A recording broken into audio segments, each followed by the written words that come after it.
The LeWis model, also known as the dual sector model, is a seminal theory in development economics developed by Nobel laureate W. Arthur Lewis in his 1954 paper, Economic Development with Unlimited Supplies of Labor. It provides a framework for understanding how a developing economy transitions from a traditional, agrarian-based structure to a more modern, industrialized one. Core idea: the engine of growth is labor transfer. At its heart, the LeWis model posits that developing economies typically consist of two distinct sectors. 1. The traditional, subsistence sector.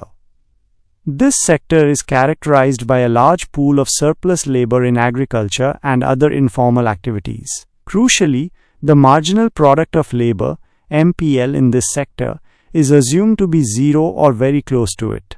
This means that removing some workers from agriculture wouldn't significantly reduce total agricultural output. Workers in this sector often share output equally based on tradition rather than individual productivity, leading to low average incomes. Think of many family farms, where even if some members left, the remaining could still cultivate the land effectively. 2.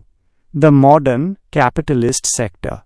This sector encompasses manufacturing, industry, and other higher productivity activities. Here, labor works with capital, and the MPL is positive. Workers are paid a wage based on their marginal contribution to output, and this wage is assumed to be higher than the average income in the traditional sector to incentivize migration. The driving force of this sector is profit and capital accumulation.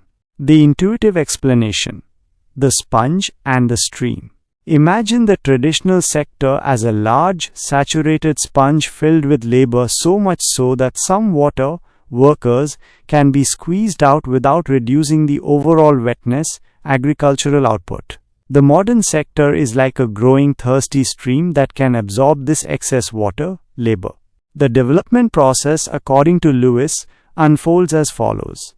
The modern sector offers a higher wage. Entrepreneurs in the modern sector, driven by profit motives, offer wages slightly higher than the prevailing average income in the traditional sector. This wage differential acts as a magnet, attracting workers to migrate from the countryside to the cities in search of better economic opportunities. Unlimited labor supply at a constant wage. Initially, the modern sector can draw as much labor as it needs from the traditional sector without having to raise wages significantly. This is because the traditional sector has a vast pool of surplus labor with near zero marginal productivity. The wage in the modern sector remains relatively constant during this phase, determined by the subsistence wage in agriculture plus a small premium to incentivize migration. Capital accumulation and reinvestment. As the modern sector employs more labor, it generates profits. LeWis assumes that capitalists reinvest these profits to expand their businesses, purchase more capital, and create more job opportunities. This further increases the demand for labor, leading to more migration from the traditional sector. The modern sector expands, the traditional shrinks. This process continues, with the modern sector growing and absorbing labor from the traditional sector. The structure of the economy gradually shifts from being predominantly agrarian to being more industrialized. The turning point.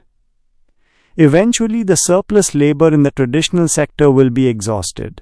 As more and more workers leave, the MPL in agriculture will start to rise, because fewer people are working the same land. To attract and retain workers, the modern sector will now have to compete with the rising wages in the agricultural sector, and the wage differential will narrow. This point, where the unlimited supply of labor at a constant wage ends, is often referred to as the LeWis turning point. Convergence. After the turning point, both sectors operate more like a unified modern economy, with wages determined by the marginal productivity of labor in both. Further development then relies more on technological progress and increases in labor productivity across the entire economy. Key assumptions of the LeWis model. Surplus labor in the traditional sector. A key assumption is the existence of a large pool of labor in the traditional sector whose marginal product is zero or negligible. Constant real wages in the modern sector. Initially, the modern sector can hire labor at a constant real wage, slightly above the traditional sector's average income, until the surplus labor is exhausted. Capitalists reinvest profits. Capitalists are assumed to reinvest all or a significant portion of their profits, driving capital accumulation and job creation in the modern sector. Labor mobility. Labor can move freely and without significant cost from the traditional to the modern sector in response to wage differentials. No labor-saving technological change. Initially, the model focuses on capital accumulation absorbing labor rather than technological advancements that might reduce the demand for labor. Intuitive takeaways. Development as a structural shift. The LeWis model highlights development as a fundamental shift in the structure of an economy, moving away from low productivity agriculture towards higher productivity industry. The importance of capital. Capital accumulation in the modern sector is the engine that drives this structural transformation by creating new jobs and absorbing surplus labor. Labor as a key resource. The availability of surplus labor in the early stages of development can be a significant advantage for industrial growth. Wages as a driver of migration.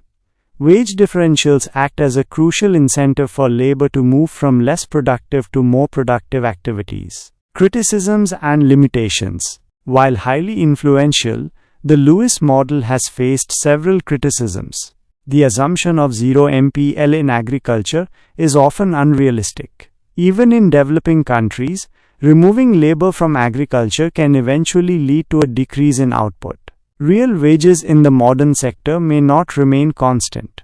Factors like labor unions, minimum wage laws, and the need for skilled labor can lead to rising wages even before the surplus labor is fully exhausted. Capitalists may not always reinvest all their profits. Some profits may be consumed, remitted abroad, or invested in labor-saving technologies that don't necessarily create more jobs. Labor mobility is not always frictionless. There can be significant costs associated with migration, social, economic, informational, and not all labor is equally suited for modern sector jobs. The model doesn't fully account for the role of technology and its potential to displace labor. It simplifies the complexities within both the traditional and modern sectors.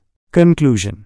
Despite its limitations, the LeWis model remains a valuable conceptual framework for understanding the early stages of economic development and the process of structural transformation. Its intuitive explanation of how labor moves from a low productivity sector to a high productivity sector, driven by wage differentials in capital accumulation, provides a foundational understanding of key development dynamics. It has influenced countless subsequent studies and policy discussions on how developing countries can achieve industrialization and sustained economic growth.